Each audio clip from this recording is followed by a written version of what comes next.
In our Press Gallery studio this morning, Kelly O'Dwyer, Liberal MP for the Melbourne seat of Higgins, and the Labor Senator from Western Australia, Louise Pratt. Thank you both, excusing my voice, thank you both for joining us this morning. Perhaps start with you if I can, Kelly O'Dwyer. Focus this morning on workplace relations and on flexibility in the workplace.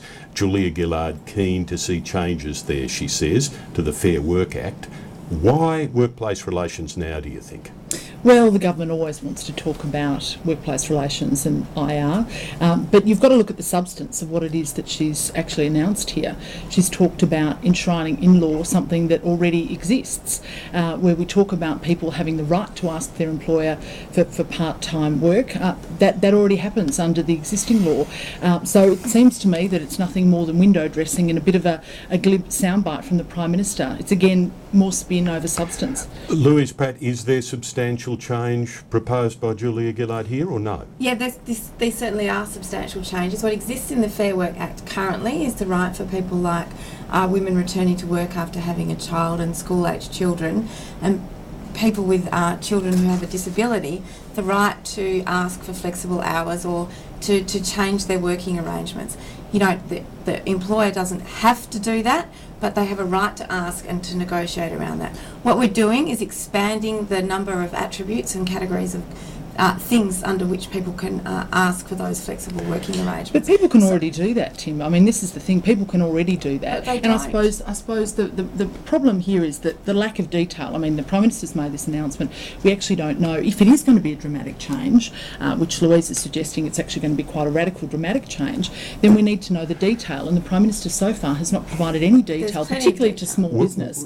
We will see the detail this week, though, presumably. I mean, that's part of what's happening. You can't ever assume that. I would argue the detail is there because it will work very similarly to what is the current attributes that are already covered.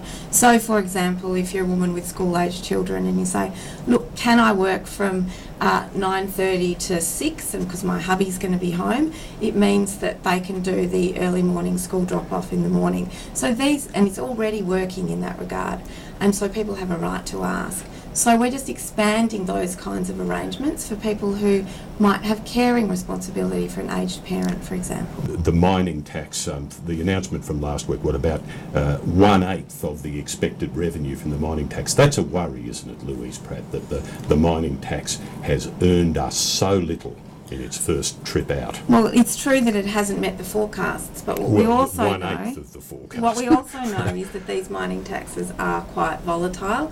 I certainly know that as a West Australian. When you look at royalty revenue over the decades that the WA state government's been collecting that these kinds of revenues can be quite volatile based on commodity prices.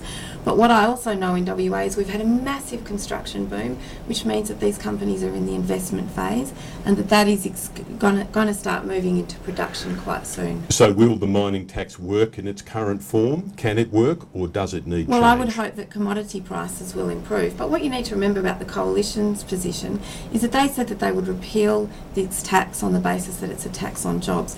What we're actually arguing for is a progressive tax, which means that when profits are high, that's when you pay your tax. So the Coalition's position is now completely contradictory. Tell me, Kelly, does the tax need change? Well, I've got to say, first, in response to a couple of comments that Louise has made, you know, it's a very valiant attempt, and I do admire the attempt that you've made to defend Wayne Swan and his very flawed tax model. But I would say this, Louise has let the cat out of the bag. She said it's volatile. It's absolutely volatile. And what this government has done with these volatile earnings from the mining tax is that they've said that they're going to have an expenditure that adds up to more than $15 billion.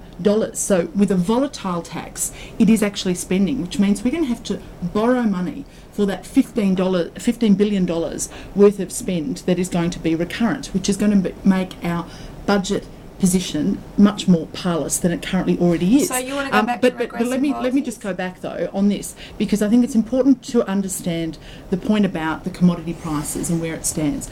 In my EFO last year, Wayne Swan said in October of last year that he would write down what he expected to earn from the mining tax, from more than $3 billion to $2 billion.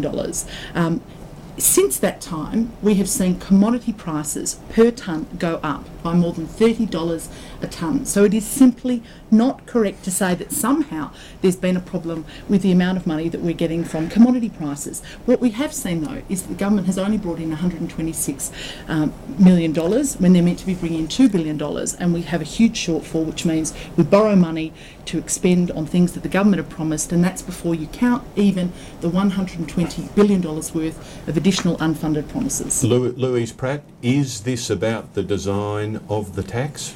Well, I think the design of the tax is designed to work this way because what we've got are companies going through massive construction and investment at the moment. So it doesn't need changing? I've looked at the employment statistics in Western Australia. I've sat down with the Chamber of Minerals and Energy, and what they will show you is that we are in a massive construction phase and that those jobs will start to drop off in favour of the production. So then why did Wayne Swan get so that wrong?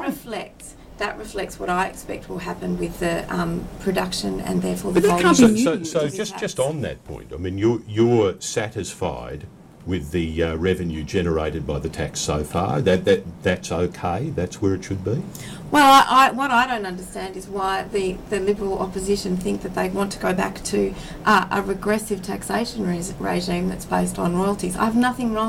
There's nothing wrong with the profit. This is in addition to royalties. You haven't actually taken off royalties. You haven't taken off company tax. Royalties. This is an additional tax. This is, you talk about a progressive taxation system. We currently have that. We have a company tax rate. They pay company tax. To close out on this, though, Kelly O'Dwyer, there is a reasonable criticism here that as an opposition you can very easily poke at the current tax, but we don't have the alternative means that you would generate your income that you're going to need for your promises, yes, do we? But firstly, I think it's important to understand the government can't fund its own promises that they have made in government.